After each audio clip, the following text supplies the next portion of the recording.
Bismillah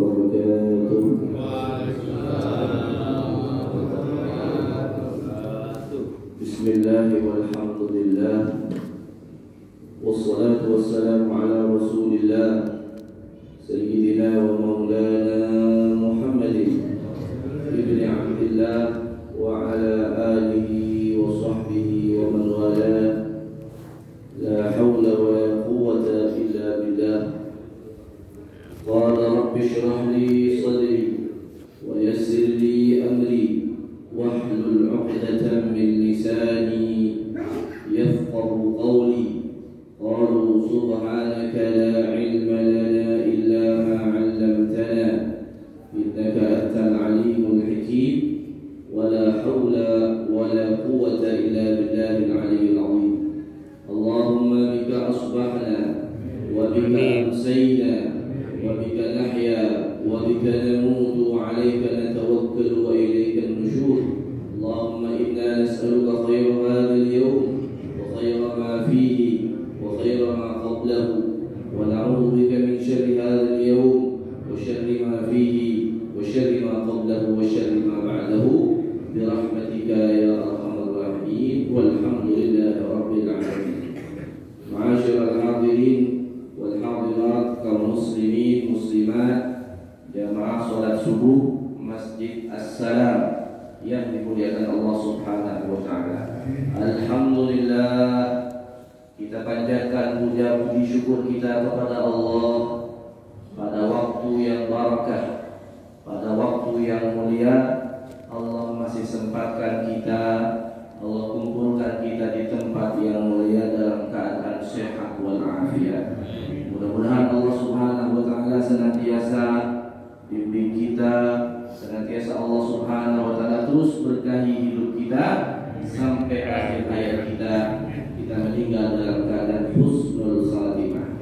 Amin ya rabbal alamin. Salawat dan salam kita sampaikan kepada baginda Nabi kita Sayyidina Muhammad sallallahu alaihi wasallam, kepada keluarga beliau, sahabat-sahabat beliau, dan juga kepada umat-umat beliau yang istiqamah di dalam mengikuti sunnah-sunnah beliau hingga yaumul qiyamah. Mudah-mudahan kita termasuk di dalamnya dari umat beliau yang istiqamah mengikuti sunnah-sunnahnya sampai yaumul qiyamah. Amin ya rabbal alamin. Hadirin hadirat, kaum muslimin muslimat rahimakumullah. Sebelumnya saya mohon maaf dengan segala hormat. Saya duduk di sini sebagai badal, sebagai penser, coba ya, sebagai penser yang biasa ngisi. Siapa Pak Ustaznya Pak? Ustaz Syarif. Biasanya kajian apa? Saya kemarin ditelepon Pak Kiai Samsudin untuk badal guru tetap. Kajian apa Kiai? Enggak tahu saya.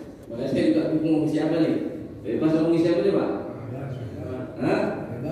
Masya Allah. Karena ini mendadak ya kita tetap isi ilmu lah. Ilmu itu semua apa yang disampaikan oleh Allah dan Rasulnya itu ilmu semua. Beliau nelpon saya semalam Isya ya, lupa saya dulu mau berangkat, saya dari malam lagi ngisi di Pulau Gebang, di Cakung, pulang sampai rumah jam 12, kurang lebih jam setengah 12. Alhamdulillah bisa dihidupkan kembali Allah hari ini, pagi ini bisa bertemu dengan Bapak Ibu sekalian. Alhamdulillah. Kita hari ini bisa berkumpul hidup bukan karena sering olahraga, betul nggak Pak? Bukan karena sering makan vitamin, bukan karena sering makan sayur menjaga pola makan, enggak. Semuanya kita hidup, bisa hidup pagi ini karena Allah. Makanya tadi doanya saya baca tuh, Allahumma bika asbahna. Ya Allah, dengan Engkau, karena Engkau ya Allah, bika asbahna, kami bisa masuk waktu pagi.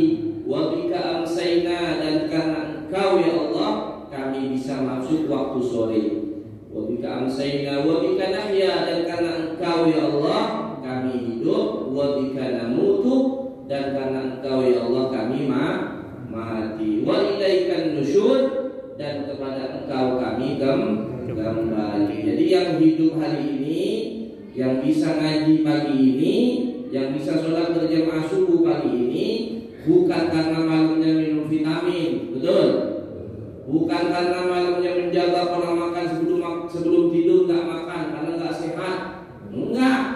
Tapi karena Allah Subhanahu wa Ta'ala. Makanya di pagi hari itu doa yang dianjurkan oleh Nabi Shallallahu Alaihi Wasallam adalah membaca doa pagi dan sore. Itu baca Pak, itu sebagai bentuk syukur kita kepada Allah. Kalau tadi malam sebelum tidur doanya gimana Bu? Biasanya ibu-ibu bapak-bapak ini tidak tahu doa sebelum tidur dari cucunya, dari anaknya, betul nggak? Tapi enggak di sini enggak, tahu sendiri sini belajar. Gimana doa sebelum tidur Bu? Allahumma barik lana. Oh, itu mau makan ya? Oh salah. Allahumma inni a'udzubika minal khubuth. Masuk kamar mandi. Gimana sih Bu? Bismika Allahumma ahya wa bismika amut. Apa artinya? Bismika Allahumma, dengan menyebut namamu ya Allah. Bismika Allahumma ahya, aku hidup. Dengan siapa tadi? Dengan vitamin apa? Dengan menyebut nama Allah. Dengan menyebut nama Allah ahya. Wa bismika, dan dengan menyebut namamu ya Allah, amutu, aku mati. Kemudian bangun tidurnya apa? Alhamdulillahilladzi at'amana. Habis makan ya? Apa yuk? Ya gimana? Sebenarnya gimana Bu? Pak? Bangun tidur gimana tanya? Alhamdulillahilladzi ahyana ba'dama amatana wa ilaihi nusyur. Kok enggak apa Pak? Pura-pura ya. Bukan anak-anak Pak ya. Kalau anak-anak kan bukan jawabnya. Tapi kalau dua udah hafal semua. Alhamdulillahilladzi, segala puji bagi Allah, ahyana, yang telah menghidupkan kami, ba'dama amatana, setelah kami mati, wa ilaihi nusyur, dan kepada Allah kami kembali. Jadi doa sebelum tidur, doa bangun tidur, doa pagi hari, doa sore hari itu nyambung semua. Kita mati, kita hidup karena Allah Subhanahu wa Ta'ala. Makanya ini patut disyukuri. Sementara doa yang maksur, doa yang warid dari Nabi, doa pagi sore itu banyak. Ada kalau yang disusun yang lebih tua, namanya Al-Wirdul Latif, yang disusun oleh Imam Al-Haddad atau Imam Abdullah bin Alawi Al-Haddad. Jadi beliau itu banyak nyusun wirid, di antaranya yang sudah terkenal apa? Ratib Haddad, itu Ratib Haddad. Kalau khusus pagi namanya Al-Wirdul Latif. Alhamdulillah Al-Faqih istiqomah baca Al-Wirdul Latif setiap subuh biasanya kalau nggak ada kegiatan. Berarti nanti dihutang nih. Wirdul Latif itu doa pagi sore. Ada lagi disusun oleh ulama yang lain seperti Al-Syahid Al-Imam Al-Hasan Al-Banna, pendiri Ikhwanul Muslimin. Beliau menyusun namanya Al-Maqsurat, Al-Maqsurat Sughra yang kecil, kemudian Al-Maqsurat Kubra yang lebih besar lagi, yang lebih lengkap. Ada lagi disusun oleh Syekh bin Baz, namanya apa? Kalau tidak salah namanya Hisnul Muslim, benteng bagi orang Muslim. Itu ada, itu dibaca semua. Tapi jangan sampai ada kelompok sebelah tuh biasanya kalau bukan dari gurunya, bukan dari syekhnya, yang lain dibid'ahin. Ada nggak? Dibid'ahin. Baca Wirdul Latif bid'ah, baca ini Al-Maghfurah bid'ah, yang sunnah baca Hisnul Muslim. Enggak ada. Itu semua dari Nabi, nggak ada. Apa namanya bentuk khusus susunan itu nggak ada dari Nabi, ada. Itu cuma ulama mengumpulkan. Kalau pagi Nabi baca ini, taruh dikit. Mungkin urutannya beda. Kalau Nabi kan baca ini, baca Bismillahirrahmanirrahim sama wa huwa 3 kali, ditaruhnya mungkin posisi di atas atau di bawah. Hanya beda urutan saja. Intinya doa pagi yang dibaca oleh Nabi, zikir pagi yang dibaca oleh Nabi tidak dikumpulkan dalam bentuk wirid seperti kita sekarang tuh. Baik itu Ratib Haddad, Wirdul Latif atau Hizbun Nasr dan seterusnya, nggak ada. Itu ulama hanya mengumpulkan. Kita tinggal pakai, kita tinggal baca, udah mau baca yang mana terserah. Mau baca Wirdul Latif silahkan, mau Hisnul Muslim, al-ma'thurat atau zikir-zikir yang lain, semuanya baik. Itu intinya kita bersyukur kepada Allah telah diberikan kehidupan oleh Allah Subhanahu wa ta'ala. Mudah-mudahan Allah Subhanahu wa ta'ala senantiasa istiqomahkan kita terus dalam ketaatan dan ibadah kepada Allah Subhanahu wa ta'ala. Amin ya rabbal alamin. Maka pada kesempatan pagi yang mulia ini, saya namanya juga mendadak, ya, belum ada persiapan mau baca kitab hadis syarah hadis Jibril. Pernah dengar nggak hadis Jibril? Pernah dengar hadis Jibril nggak? Nggak pernah. Ada banyak hadis Jibril itu yang langsung ke Nabi, seperti ya Muhammad, itu hadis qudsi. Ya Muhammad ish ma syi'ta, hadis Jibril juga tuh. Hiduplah engkau sesuai dengan Jibril. Nah, kalau yang dimaksud sini, saya membaca sebagai pegangan kita semuanya tentang syarah hadis Jibril, di mana di suatu ketika Sayyidina Jibril atau malaikat Jibril alaihissalam datang kepada Nabi sallallahu alaihi wasallam dalam bentuk manusia yang tampan, yang ganteng, tidak kelihatan, sedang dalam perjalanan. Kemudian tiba-tiba menempelkan lututnya dengan lutut Nabi Muhammad, menempelkan pahanya dengan paha Nabi Muhammad, kemudian bertanya kepada Nabi, mal Islamu, wahai Nabi, apa itu yang disebut dengan Islam? Ada dengar tak? Halo? Apa yang disebut dengan Islam, wahai Nabi? Kemudian Nabi menjawab, Islam itu adalah an tasyhadu an la ilaha illallah wa anna Muhammadar Rasulullah wa iqamis shalah wa ita'iz zakah wa shaum Ramadan wa hajjul baiti man istata'a ilaihi sabila. Nabi menjawab bahwa Islam itu membaca dua kalimat syahadat, asyhadu an la ilaha illallah wa asyhadu anna Muhammadar Rasulullah, kemudian mendirikan salat, membayar zakat, berpuasa di bulan Ramadan, dan juga pergi haji. Kemudian kata orang ini yang menyerupai manusia ganteng ini, shadaqtah, benar engkau wahai Nabi. Jadi dia bertanya, tapi dia yang membenarkan. Nah, ini namanya hadis Jibril. Kemudian bertanya lagi, mal iman. Nah, kita baca hadis singkat saja, ya, karena waktunya sangat ini. Sampai jam berapa, Pak? Jam 7 ya, aja Pak. Gak dikasih ayat saya nih. Ini peringatan buat pengurus yang gak dikasih ayat nih. Biar sibuknya di ayat kan. Masya Allah. Nah, ditanya tentang Islam, dijawab Islam. Kemudian ditanya oleh orang tersebut, ya, yang mirip dengan yang ganteng, laki-laki yang ganteng tadi, wa mal iman fa akhbirni anil iman, kabarkan kepada saya wahai Nabi tentang iman. Nabi menjawab, antu'mina billah, iman itu kepada Allah, iman kepada malaikat, kepada kitab, kepada rasul, kepada hari kiamat, kemudian iman kepada qadar baik dan buruk. Kemudian berkata lagi, shadaqtah, benar engkau. Kemudian fa'akhbirni anil ihsan, kabarkan kepada saya tentang ihsan. Ihsan adalah an ta'budallah ka'annaka tarahu fa in lam takun tarahu fa innahu yaraka. Engkau menyembah Allah, engkau beribadah kepada Allah seakan engkau melihat Allah. Kalau engkau tidak melihat Allah, pastikan Allah pasti melihatmu. Shadaqtah, benar lagi itu sama orang itu.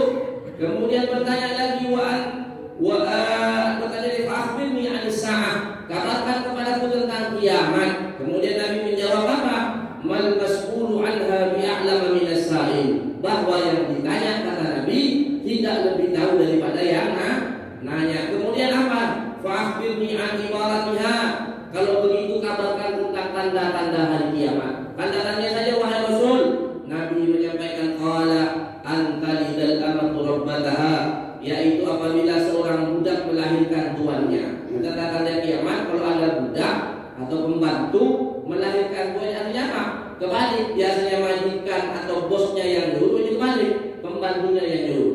Atau kebalikannya, kalau ada anak menyuruh orang tua, itu masuk dalam hadis ini, antalidal amatu rabbataha, seorang budak yang menyuruh tuannya atau melahirkan tuannya. Ada anak di akhir zaman menyuruh orang tuanya, itu sudah termasuk daripada tanda-tanda hari kiamat. Na'udzubillah min dzalik.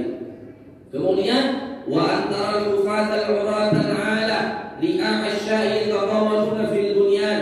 Dan kalian lihat ya, ada seseorang yang tidak beralas kaki, al-urata, telanjang, al-alata, kemudian miskin, li'a asya', pengembala kambing, yatawaluna fil bunyan. Coba bayangkan tuh, orang-orang kampung berarti tidak beralas kaki, kemudian telanjang, miskin, pengembala kambing. Ini berarti orang miskin. Tapi yang terjadi apa di akhir zaman? Yatawaluna fil bunyan. Mereka berlomba-lomba membangun bangunan. Itu ternyata yang tadi bentuknya kayak orang kampung, orang miskin, tapi yatawaluna fil bunyan, yaitu meninggikan bangunan. Jadi orang kaya gitu maksudnya. Kemudian kemudian dia pergi, falabis samaliya. Kemudian summa qala ya Umar. Nah, Nabi bertanya sekarang kepada Umar, ya Umar. Makanya hadis ini dari Sayyidina Umar bin Khattab radhiyallahu anhu.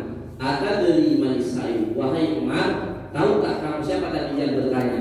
Nah, jadi itu yang menempelkan pahanya dengan paha Nabi, kemudian tangannya nyentuh ke paha Nabi Muhammad sallallahu alaihi wasallam. Setelah selesai ditanya tentang Islam, tentang iman, tentang ihsan, kemudian tentang kiamat dan tanda-tandanya, kemudian Nabi bertanya, wahai Umar, tahu tak siapa tadi itu yang bertanya? Apa Sayyidina Umar? Dan inilah adab dari para sahabat Nabi sallallahu alaihi wasallam. Qultu Allah wa rasuluhu a'lam. Nabi Sayyidina Umar menjawab bahwa yang paling tahu adalah Allah dan Rasulnya. Kemudian qala, Nabi menjawab, fa innahu Jibrilu atakum yu'allimakum dinakum, bahwasanya yang datang tadi adalah malaikat Jibril, atakum datang kepada kalian, yu'allimukum dinakum, dalam rangka mengajarkan kepada kalian agama-agama kalian. Jadi datangnya malaikat Jibril tadi bertanya Islam kepada Nabi, kemudian dibenarkan oleh malaikat Jibril, bertanya iman, dijawab oleh Nabi, dibenarkan sendiri. Kemudian bertanya ihsan, dijawab oleh Nabi, dibenarkan lagi. Bertanya kiamat, kemudian tahu yang kemudian bertanya tanda-tanda, kemudian dibenarkan semuanya. Ternyata kata Nabi, dan itu malaikat Jibril dalam rangka mengajarkan kepada kalian agama kalian. Kemudian oleh para ulama tentang hadis ini, kemudian disimpulkan oleh para ulama adalah i'lam anna hadzal hadis kama ishtamala ala arkanid dini ats-tsalatsa wa hiya al-islam wal iman wal ihsan faqat tadammana aidan anwa' al-ulum ats-tsalatsa. Ketahuilah, ini yang nyusun adalah al-alama al-muhaqqiq ad-da'i ila Allah Al-Habib Zaid bin Ibrahim bin Sumaid. Dia masih hidup, ada di mana? Di kota Madinah. Kita doakan beliau panjang umur, sehat walafiat, dijaga oleh Allah Subhanahu wa taala. Apa kata beliau? Ketahuilah bahwa hadis ini adalah mencakup arkan di rukun-rukun agama. Ada tadi rukun iman, rukun Islam, rukun ihsan. Nah, maka yang tiga tadi namanya arkan di rukun agama. Tadamman aidan anwa'ul ulum, di mana di rukun agama tadi mengandung juga berbagai macam ilmu. Itu yang tiga. Nah, pertama tadi apa? Islam. Ayo, bayar yang kompak yang akan tuh. Ayo, yang pertama tadi apa? Islam. Yang kedua, iman. Yang ketiga, ihsan. Yang keempat, kiamat.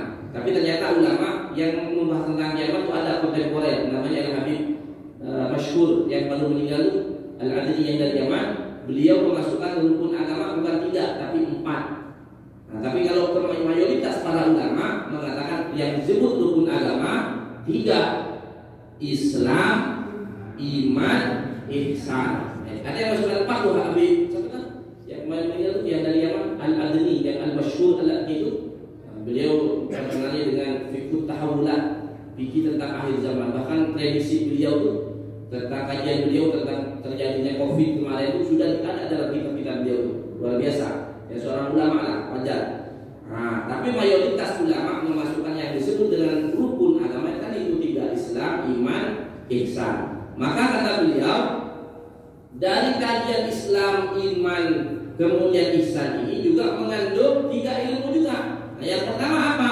Ilmu fikih. Jadi kalau bicara Islam itu maksudnya belajar fikih atau syariat Islam. tentang baik itu syariat ibadah, kemudian syariat tentang muamalah, jinayah, munakahat dan seterusnya, itu masuk dalam bab Islam atau bab fikih namanya kalau dalam fikih. Kemudian yang kedua wasani ilmu tauhid. Jadi kalau bicara iman berarti kata ulama di situ pelajaran tauhid atau akidah. Ma yajibu i'tiqaduhu 'ala al-mukallafi minal ilahiyat wan nabawiyyat was sam'iyyat. Jadi bicara tauhid berarti bicara apa? Tentang ketuhanan, tentang kenabian, tentang sam'iyat, berita yang kita dengar tentang neraka, surga, apalagi siksa, kemudian rahmat dari Allah Subhanahu wa taala yang kita dengar itu masuk dalam ranah atau kajian tauhid atau akidah. Kemudian yang ketiga ilmu tasawuf, wa huwa ilmu al-akhlaq, wa huwa ilmu akhlaqil qalbi allati yajibu 'ala al-'abdi an yatahalla biha min al-munjiyat wa yatakhalla 'anha min al-muhlikat. Bahwasanya tujuan dari belajar ilmu tasawuf atau ilmu akhlak adalah belajar ilmu hati, di mana dengan ilmu hati tersebut mewajibkan kepada hambanya untuk mengisi dari hal-hal tadi yang buruk diisi dengan kebaikan, wa yatakhalla 'anil muhlikat, yaitu menjauhi atau mengosongkan dari yang merusak daripada amal-amal yang kita lakukan. Jadi yang pertama, kajian dari Islam tadi namanya kajian fikih atau syariat. Kemudian kalau bicara iman kajian apa? Akidah atau tauhid. Kemudian yang ketiga yang disebut dengan ihsan kajian akhlak atau tasawuf. Dan inilah yang diambil oleh ulama ahlus sunnah wal jamaah. Makanya kalau menyebut nama ahlus sunnah wal jamaah pasti tidak keluar dari tiga. Kajiannya tidak keluar dari tiga. Pertama, kajian fikih. Dan perhatikan warnanya fikih. Tapi fikihnya mengacu pada 4 madhab. Sebutkan 4 madhab siapa aja? Pertama madhab Hanafi. Hanafi dulu. Madhab Hanafi. Kemudian madhab Maliki. Kemudian madhab Syafi'i. Kemudian madhab Hambali. Madhab Betawi ada tak? Nah, kalau sholat begini gimana? Nanti fikih bicaranya. Itu bicara fikih itu berbeda pendapat tentang takbir. Kalau madhab Hanafi takbirnya Allahu Akbar. Dia di bawah pusat.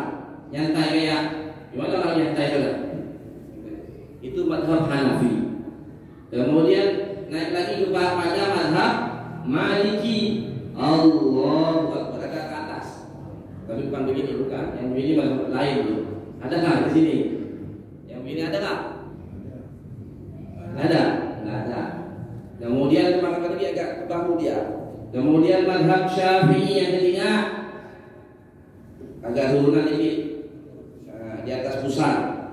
Kemudian ada yang Allahu Akbar. Yang miring mana? Apa namanya yang miring? Madhab Betawi. Enggak. Bukan. Hanafi, Maliki, Syafi'i, Hambali. Betawi ada? Enggak ada.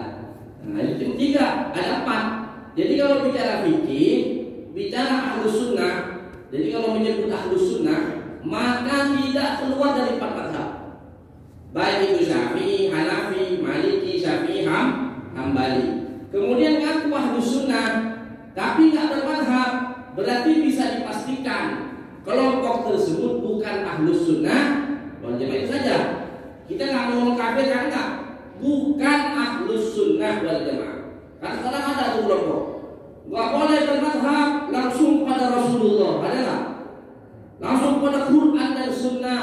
Dari mana bisa memahami Quran dan Sunnah kalau tanpa pemahaman ulama? Ada hadis Bukhari. Sunnahnya dari mana? Dari hadis Bukhari. Tuh, hadis Bukhari apa mazhabnya? Syafi'i, beliau itu Syafi'i. Imam Bukhari itu mazhabnya Imam Syafi'i. Dia bermazhab Pak, seorang muhaddits, seorang penulis hadis Bukhari yang terkenal, mazhabnya adalah Imam Asy-Syafi'i. Nggak boleh langsung kepada sunnah, langsung kepada hadis. Kepada hadis dari mana? Hadis itu dibukukan dulu, nggak terkumpul seperti itu. Nah, makanya gagal yang pertama. Kalau bicara fikih, Jadi ciri-ciri Ahlus Sunnah wal Jamaah adalah pasti, yang disebut Ahlus Sunnah pasti bermadhab, baik itu madhabnya Hanafi atau madhabnya Maliki atau Syafi'i atau Hambali, bermadhab. Alhamdulillah kita di Indonesia, di Jakarta khususnya, bermadhab Al-Imam Asy-Syafi'i. Siapa yang bermadhab? Bapak atau guru bapak? Ayo saya tanya, yang madhab siapa? Yang bermadhab siapa? Kita atau guru kita? Guru kita atau ulama lah. Kalau kita tak bermadhab, kenapa? Kita awam. Jangankan membahas tentang madhab, baca Quran aja kelepotan, adalah. Udah mau baca madhab ketinggian jangan. Jadi jatuh nyungsep, tapi jatuhnya jangan. Jadi bicara madhab itu ulama, yang bicara madhab ulama. Kita tahu dari madhab Syafi'i, kita tahu madhab Syafi'i dari mana? Dari ulama-ulama kita di Jakarta, mungkin dari Jawa di Jawa, yang di mana? Di Sumatera ya di Sumatera. Ulama-ulama kita semua bermadhab Al-Imam Asy-Syafi'i, sehingga kita ngikut aja. Kita sebagai orang awam hanya ngikut ulama, betul nggak? Ikut ulama. Ini ada lagi datang, nggak boleh taklid kepada ulama, haram. Kita harus ngikutin Nabi. Dari mana kita ngikutin Nabi? Nggak paham, bahas aja, jangan baca hadis, baca Quran, belajar apalagi sampai memahami hadis atau tafsirnya, tafsir Quran dan seterusnya. Apalagi sampai memahami dan seterusnya, itu tidak terlalu dalam. Maka madhabnya orang awam adalah guru. Makanya bapak dari kecil itu diajarin bagaimana dari gurunya. Misalnya dari kecil diajarin kunut. Itu madhab, namanya madhabnya orang awam. Udah ikutin guru. Apa dalilnya kunut? Gak usah pak. Orang awam jangan ditanya dalil. Atau pak kebaliknya, orang awam jangan tanya dalil. Di dua, orang awam jangan ditanya dalil, nggak bakalan tahu. Atau sebaliknya, orang awam jangan tanya dalil. Udah baru belajar, baru hijrah belajar agama, langsung nanya, mana dalil kunut subuh? Ada nggak di sini? Ada nggak? Mana dalil kunut subuh? Mana dalil apa? Mengangkat tangan berdoa setelah sholat, mencium tangan. Mana dalil mengusap kepala setelah salam yang kedua? Itu ditanya orang awam, nanya, padahal tak ngerti apa-apa dia. Kenapa sampai muncul pertanyaan seperti itu? Karena dia ngaji kepada ustaz yang doktrin modelnya itu. Oh, kelompok ini paling benar, yang lain bid'ah, sesat, naudzubillah min dzalik. Nah itu ciri-ciri Ahlus Sunnah. Di antara ciri Ahlus Sunnah, enggak gampang mengkafirkan, enggak gampang menyesatkan, enggak gampang memusyrikan, enggak gampang membid'ahkan sesama umat Nabi Muhammad sallallahu alaihi wasallam. Jadi yang pertama, kalau bicara Ahlus Sunnah wal Jamaah, maka fikihnya mengikuti salah satu dari 4 mazhab. Kemudian yang kedua dari kajian tadi Islam, iman. Yang kedua iman, kajian apa namanya? Tauhid atau akidah. Nah, ini juga sudah dirumuskan oleh para ulama. Kalau bicara akidah, maka mengajunya kepada Al-Imam Abul Hasan Al-Asy'ari wa Abu Mansur Al-Maturidi. Kata ulama Imam Az-Zabidi mengatakan, idza utliqa Ahlus Sunnati wal Jamaah fal muradu bihim al-Asy'ariyah wal Maturidiyah. Idza utliqa Ahlus Sunnati wal Jamaah, kalau disebutkan nama Ahlus Sunnah wal Jamaah, kita dengar kita harus mengikuti dalam Ahlus Sunnah wal Jamaah. Kalau kita dengar nama Ahlus Sunnah wal Jamaah, kata Imam Az-Zabidi, fal muradu bihim, maka yang dimaksud Ahlus Sunnah tersebut adalah al-Asy'ariyah wal Maturidiyah, yaitu pengikut Al-Imam Abul Hasan Al-Asy'ari dan Abu Mansur Al-Maturidi. Itu namanya Ahlus Sunnah. Kalau di luar itu bukan Ahlus Sunnah. Ahlul bid'ah namanya lawan dari Ahlus Sunnah, ahlul bid'ah. Na'udzubillah min dzalik. Jadi ciri pertama, fikihnya mengikuti salah satu mazhab, akidahnya atau tauhidnya mengikuti Imam Abul Hasan Al-Asy'ari wa Abu Mansur Al-Maturidi. Cirinya diantaranya, ciri akidahnya adalah tidak menjisimkan Allah Subhanahu wa taala, tidak menyerupakan Allah dengan makhluk. Itu ciri daripada akidah Ahlus Sunnah wal Jamaah. Jadi dulu kita dari kecil sudah sering belajar tentang sifat Allah. Sifat Allah yang wajib ada berapa? 20. Baca Bu, gimana Bu? Wujud, qidam, baqa, mukhalafatu lil hawadisi, qiyamu bin dan seterusnya sampai 20. Sementara dalam hal itu mazhab Asy'ari. Sementara dalam mazhab Maturidi cuma 13, dikurangin yang qadirun, yang qadirun itu dihilangin itu. Tinggal 13. Itu sama. Sama juga Ahlus Sunnah, namanya Maturidi. Itu cirinya, ciri akidah Ahlus Sunnah. Nah, tidak gampang menjisimkan atau menyerupakan Allah dengan makhluk. Allah wujud, Allah ada. Ada tak yang mengingkari keadaan Allah? Keberadaan Allah ada yang mengingkari? Kalau mengingkari berarti kafir. Kalau istilah wujud, tidak ada wujud, berarti mengingkari wujudnya Allah. Itu namanya kata para ulama sifat 20 itu namanya sifat zat yang selalu nempel ke Allah, pasti ada wujud. Kemudian yang kedua apa? Qidam. Qidam itu terdahulu ke Allah yang pertama. Sebelum Allah ada? Enggak ada. Ada yang mengingkari qidam. Enggak ada sifat qidam, berarti mengingkari Allah. Kafir tak? Kafir. Nauzubillah min dzalik.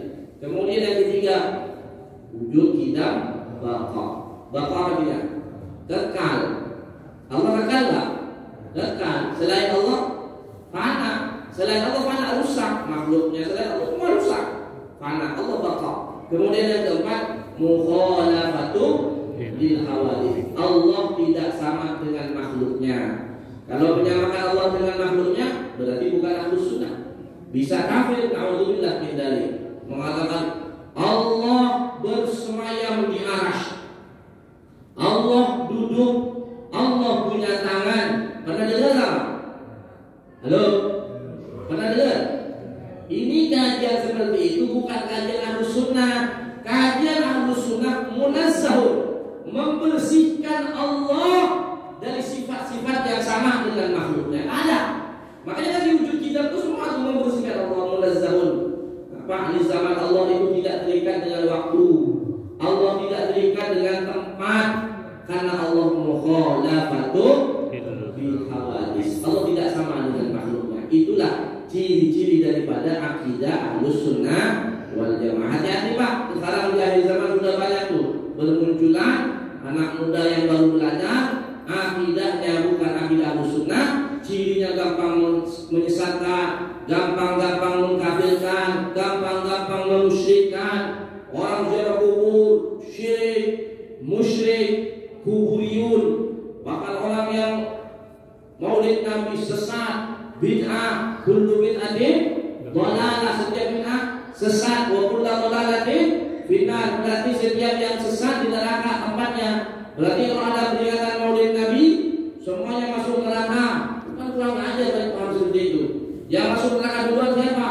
Penceramahnya, Ustaz. Ini kan bahaya. Sesat, Hizbus Sa'ban sesat, semua sesat. Tidak ada yang tahu. Yang paling benar cuma dia. Na'udzubillah min dzalik. Maka Ahlus Sunnah enggak begitu cirinya. Baca surah Al-Kahfi Bapak, kalau sering baca surah Al-Kahfi setiap hari Jumat atau malam Jumat, silakan baca di akhir surah Al-Kahfi. Allah berfirman, "Qul hal nunabbi'ukum bil akhsarina a'mala." Katakan wahai Rasulullah, maukah aku kabarkan bil akhsarina a'mala, dengan orang yang paling rugi amalnya. Siapa mereka? Disebutkan ayat berikutnya, alladzina dhalla sa'yuhum fil hayatid dunya, yaitu orang yang tersesat, dhalla sa'yuhum, dengan usahanya, dengan amalnya, fil hayatid dunya, wa hum yahsabuna annahum yuhsinuna sun'a, tapi dia mengira bahwa amalannya adalah amalan yang paling bagus. Na'udzubillah min dzalik. Ini yang sesuai dengan sunnah saya, yang lain bid'ah. Yang paling sesuai dengan sunnah, baik itu dalam sholatnya, dalam puasanya, dalam cara wudhunya, dalam semuanya, saya. Ketahuilah kata Allah, mereka adalah al-akhsarina a'mala, yang amalnya rugi, menipu, merasa benar, tapi ternyata dia nanti di yaumil qiyamah amalnya habis. Kenapa? Karena ketika dunia menghalangi hamba-hamba Allah dari rahmat Allah Subhanahu wa ta'ala. Ada orang membaca Yasin malam Jumat, Bismillahirrahmanirrahim. Yasin wal Qur'anil Hakim. Datang kelompok ini. Gak boleh baca Yasin malam Jumat. Bid'ah. Benar tak? Bapak baca Yasin dengan ikhlas, mau baca Quran, baca Yasin juga udah pengen doa buat diri sendiri atau buat keluarga yang sudah meninggal, orang tua dan seterusnya, datang. Pak boleh baca Yasin malam Jumat. Bid'ah. Akhirnya Sadaqallahu lagi bid'ah juga. Ada tak? Pernah dengar tak Pak? Bapak mungkin tak ngikutin ini. Ini ramai Pak. Kenapa saya ngomong ini? Saya mantannya masalahnya. Saya mantannya. Sadaqallahu lagi bid'ah. Hanya gak baca dia. Mau baca lagi. Orang awam menilainya. Oh malam Sabtu bisa kali baca Yasin. Baca malam Sabtu aja. Gak boleh juga malam Sabtu baca Yasin. Gak boleh. Kata mereka apa? Mengkhususkan amalan di malam tertentu gak boleh. Kapan dilakukan oleh Nabi? Coba. Akhirnya apa yang terjadi? Kalau begitu mending saya maksiat aja. Udah mau tahan gak boleh, mending maksiat. Coba bayangin itu. Makanya jangan heran kalau kelompok mereka muncul fatwa, mendingan berkumpul dengan para pendosa, mendingan berkumpul dengan para pelacur yang melakukan maksiat daripada berkumpul dengan ahlul bid'ah. Maksudnya ahlul bid'ah apa? Yang baca Yasin malam Jumat, yang baca Yasin malam Nisfu Sya'ban, yang baca ini dan segala macam, lebih baik berkumpul dengan para maksiat daripada dengan ahlul bid'ah. Kenapa? Apa kata mereka?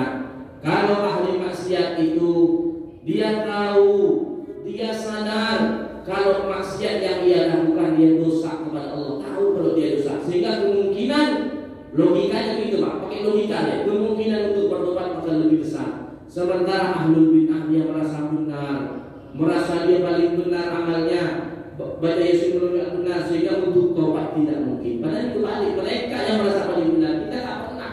Betul tak Pak? Kita tak pernah merasa paling benar amalan Yasin wajib baca belum benar. Tak mau baca Yasin silakan, nggak baca silakan, betul tak? Nah, ini mempermasalahkan. Bahkan ada, saya pernah dengar dari Habib Umar Al-Hamid, ada di beberapa tempat dengan antinya dengan Yasin malam Jumat, akhirnya ngambil Quran, surah Yasinnya diambil Pak, coba. Surah Yasin disobek tuh. Surah Yasinnya disobek, coba ada. Kurang ajar coba. Paham dari mana itu? Paham dari mana coba? Kalau bukan paham dari Yahudi, na'udzubillah min dzalik. Makanya coba perhatikan, loyalitas kelompok mereka itu bukan kepada muslimin, bukan kepada orang Islam, tapi loyalitas mereka adalah kepada orang-orang kafir, kepada musuh, kepada Yahudi. Na'udzubillah min dzalik. Seperti saat ini, saudara-saudara kita dibantai, mereka biasa aja Pak. Bahkan kalau di Saudi sebagai pusat mereka, itu di Saudi kalau ada imamnya, Imam Masjidil Haram atau Imam Masjid Nabawi berdoa kunut nazilah untuk Palestina, itu imam bisa dipenjara. Bisa dipenjara tuh imam. Coba, emang gitu aja Nabi. Kepada saudara muslim yang dibantai di Palestina tuh mendoakan dalam sholat aja tuh. Coba bisa dipenjara tuh imam Pak. Bisa dipenjara kalau nggak dipecat. Allah, itu ajaran apa kayak gitu coba? Ajaran apa? Alhamdulillah min dzalik. Makanya perintah dari Nabi, kalau ada kaum muslimin dibantai di beberapa tempat, di satu tempat, maka anjurannya kita baca kunut nazilah.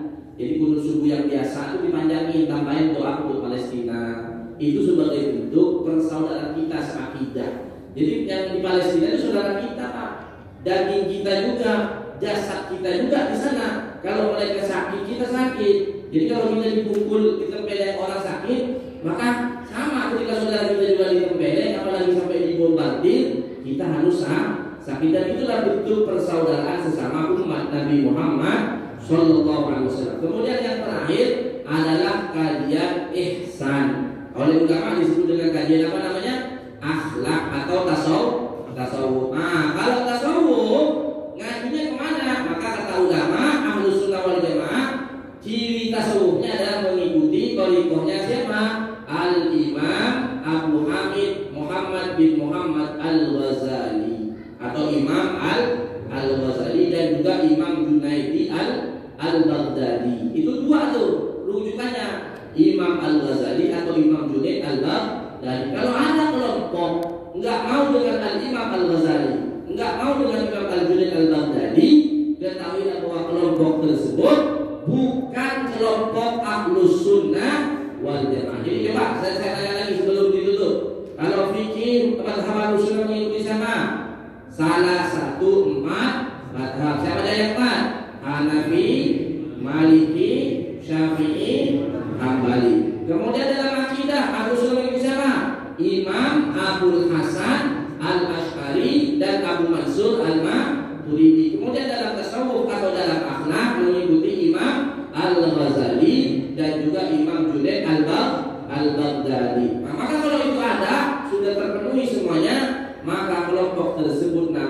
kelompok Ahlus Sunnah wal Jamaah. Misal kalau kunut subuh bukan ciri itu fikih.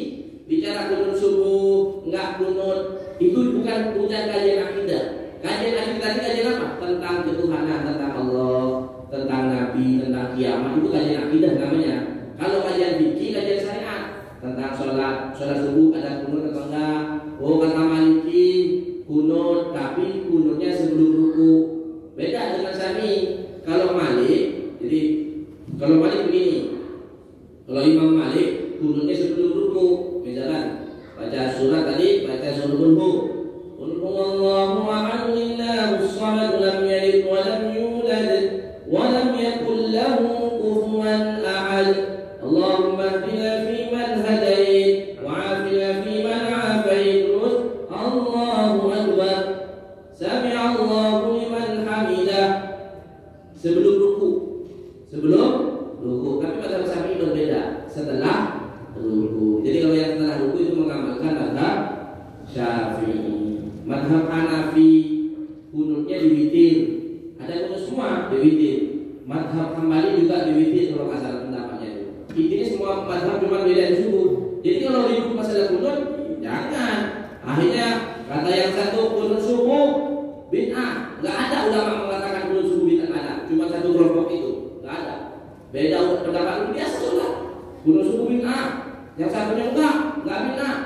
Kata kunut akhirnya apa? Antara yang kunut dengan yang enggak kunut ribut. Akhirnya datang satu orang mendingan enggak sholat subuh seperti saya aman kata itu. Betul tak? Ada lagi cingkrang. Pakai celana harus di mata kaki. Kalau di bawah mata kaki final masuk neraka. Akhirnya datang yang enggak pakai celana. Alhamdulillah saya enggak pakai celana. Coba bayangin yang pakai celana cingkrang, yang di atas mata kaki ribut. Yang di atas mata kaki yang paling sunnah saya di atas mata kaki. Yang satunya enggak, saya juga sunnah yang di bawah mata kaki. Saya tidak ada kesombongan. Yang di atas mata kaki itu sombong, masuk juga. Akhirnya tadi yang apa? Alhamdulillah saya enggak pakai celana. Allah. Hah? Sarung. Iya, mau pakai sarung, pakai intinya yang pakai tadi kan sekali butuh kayak gitu. Na'udzubillah min dzalik. Jadi jangan bermain di situ lah. Kalau sekarang udah urusan yang besar kita umumkan, urusan bagaimana nasib umat Islam di Palestina, urusin juga nasib negara kita di 2024. Masa kita ribut pasal menurut dulu. Bagaimana nanti 2024 ini kita punya pemimpin yang adil, pemimpin yang beriman dan bertakwa kepada Allah, yang cinta kepada rakyatnya. Jangan sibuk menurut dulu. Kita dibahas dulu. Jangan. Mudah-mudahan Allah Subhanahu wa taala berikan pemimpin bangsa Indonesia di tahun 2024. Tahun-tahun berikutnya adalah pemimpin yang adil, pemimpin yang beriman, bertakwa kepada Allah Subhanahu wa taala. Perlu dicatat. Al-Imam Ahmad bin Hanbal radhiyallahu anhu yang dikenal dengan mazhab Hambali, beliau pernah mengatakan, jika dari semua doa yang kita panjatkan kepada Allah, banyak ribuan doa yang kita panjatkan kepada Allah, enggak ada yang diterima oleh Allah. Cuma satu yang diterima, cuma satu. Maka kata beliau apa? Kalau memang satu yang diterima, maka kata beliau apa? Mintalah kepada Allah pemimpin yang adil. Jadi kalau pemimpin yang adil, masalahnya besar. Sebaliknya, kalau pemimpin zalim, mudorotnya juga besar. Jadi bukan cuma dirinya, kita mimpi Allah berikan pemimpin yang adil, ternyata diberikan pemimpin yang adil. Bukan cuma dia yang dapat, seluruh rakyatnya dapat. Sebaliknya, dapat pemimpin yang zalim, bukan cuma dia yang dapat, bukan, tapi seluruh rakyatnya adalah celaka. Makanya pembahasan kita sebenarnya pembahasan ini jangan terlalu detail.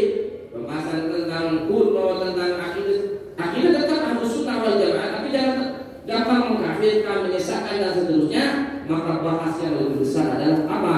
Tentang persatuan umat Nabi Muhammad Sallallahu Alaihi Wasallam. Kalau ada radio apa namanya, kembali kepada Islam yang satu. Tadi apa namanya Pak?